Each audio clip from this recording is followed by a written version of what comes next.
Hello and welcome to Pacbrake's install video series. Today we will be installing a HP10247 amp air spring kit on the 2013 Ford F350 Super Duty 4-wheel drive. The installation of this kit is applicable to all 2011 to 2016 F350 Super Duty 4-wheel drives. The estimated install time for this kit is around 1.5 hours, but you may be able to complete it much quicker depending on your mechanical experience. Please read the install manual that came with your kit carefully before conducting the installation, as this video is by no means a replacement to the manual. You can find your install manual and more at pacbrake.com/HP10247. Let's get started. Before we begin the installation, we will assemble the air spring. Fasten the NPT air fittings to the air springs. Place a roll plate onto the air spring. Loosely fasten the top brackets to the air spring with the included washer, hex bolt, threaded stud, and flange nuts.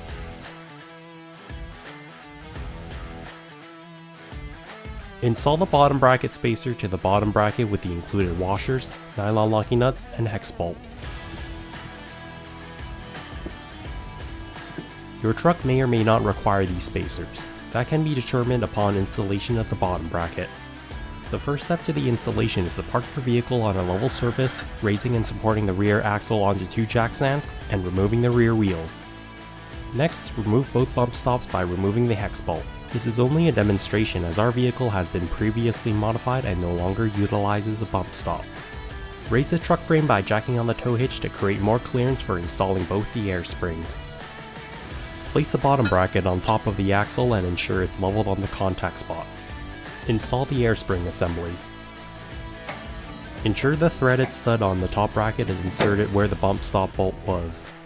Place the roll plates onto the bottom of the air springs. Fasten the bottom bracket to the air spring assembly with the included washers and hex bolts. Tighten the hex bolt on the top bracket. Fasten the threaded studs on the top bracket with the included flange nuts. Fasten the top bracket to the frame with the included large washers, hex bolts, and flange nuts.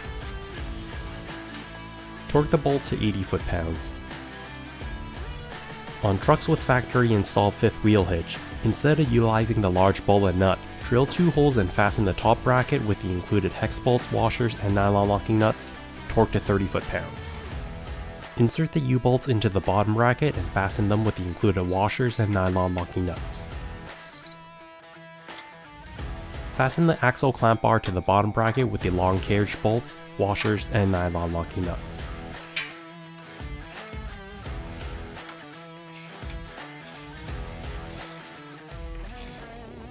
To install the heat shield, bend the tabs as shown. Attach the heat shield to the exhaust pipe by using the hose clamps to secure the bent tabs. Install the air line to the vehicle through the license plate mounting holes. Sandwich the Schrader valve by using the included hex nut and flat washers and route the air lines to the air springs. Perform a leak test to ensure the air fitting is fastened airtight. Inflate the air spring and spray soapy water over the fitting and observe no bubbling occurs. In this demonstration, if bubbling occurs, tighten the air fitting until the bubbling stops and wipe the area dry. Spray soapy water again to ensure it is airtight. Congratulations! You've just completed the install of your amp air spring kit. If you have questions or concerns, please contact Pacbrake at 1-800-663-0096 to talk to one of our qualified customer support team reps, or visit our website at www.pacbrake.com, which has all the technical support you'll need. Don't forget to register your warranty with us to take advantage of the lifetime warranty on your air springs. For your additional air needs, you can also upgrade your system with amp air springs control, air compressors, or air tanks. To stay up to date on all Pacbrake products, like and subscribe to our channel below. Thanks for watching.